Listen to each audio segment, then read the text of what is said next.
Has begun in Zimbabwe in an election that could end the 33-year reign of Robert Mugabe. Mugabe's main opposition is Prime Minister Morgan Tsvangirai.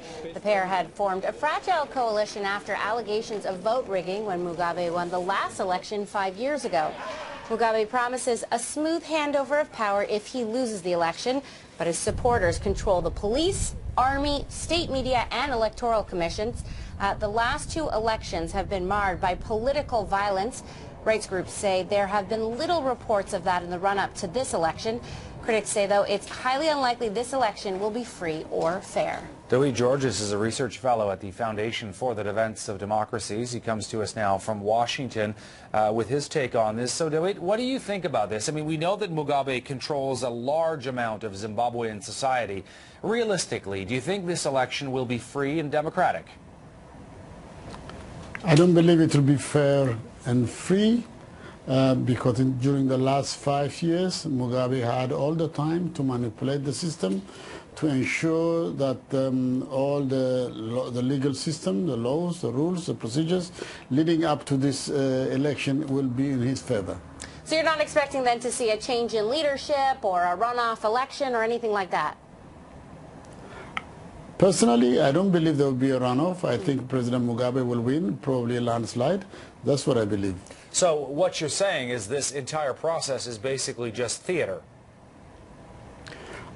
I don't know whether it's theater, but most of the people have been manipulated, have been, and the opposition have been outmaneuvered by a president who, as you said, is in charge of the military, the security system, the media, and the entire government apparatus.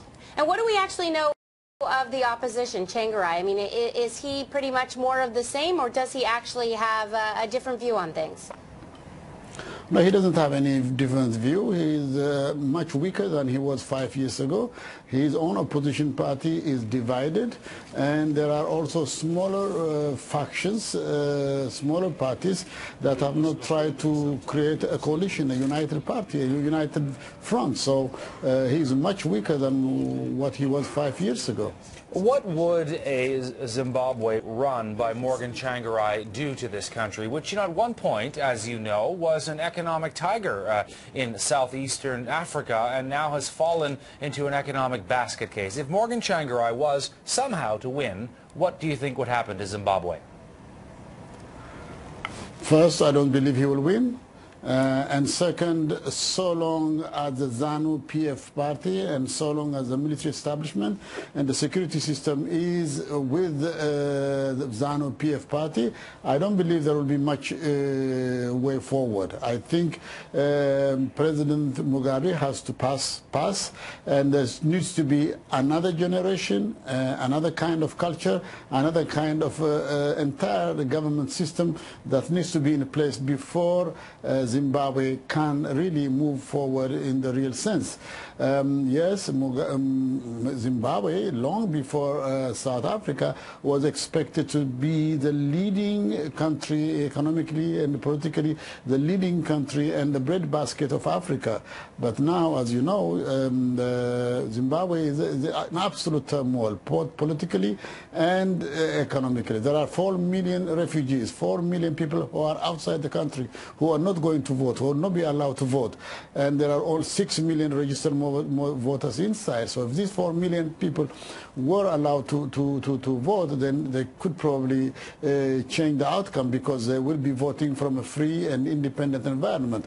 So all these things are not in favor of the opposition. So Mugabe will be there for some time, and he has to give way, and the party has to give way in the real sense before Zimbabwe comes back as a formidable force as it used to be before. What do neighboring countries think of Mugabe?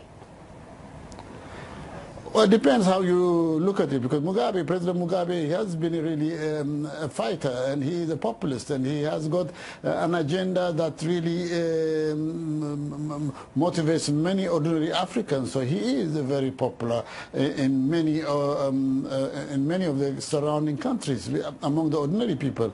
He has a populist view, and he has tried, at least theoretically, to indigenize the Zimbabwean economy, whatever that means. In that sense, he is very popular. So the governments, of course, are all his peers. These are all the old guards, the SADC countries, the South African countries, southern part of African countries are all old guards, and they support each other. They look after each other. It's ANC in South Africa. This is the liberation movement. ZANU-ZAPU is a liberation movement. Frelimo in Mozambique is a liberation movement. In Namibia, SWAPO is a liberation movement.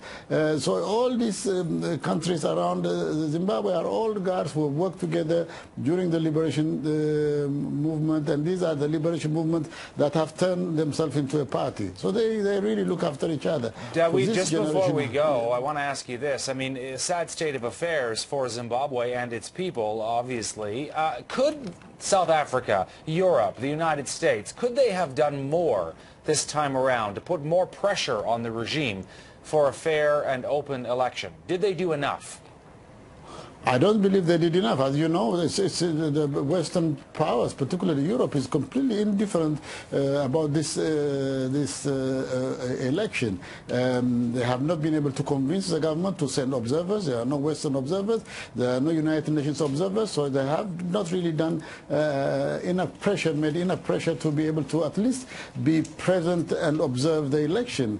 And beyond that, of course, they have not been at all influential in any of the activities prior to this election. Dawit Giorgis is with the Foundation for Defense of Democracies. Thanks for your perspective. Really appreciate it today. Thank you, sir.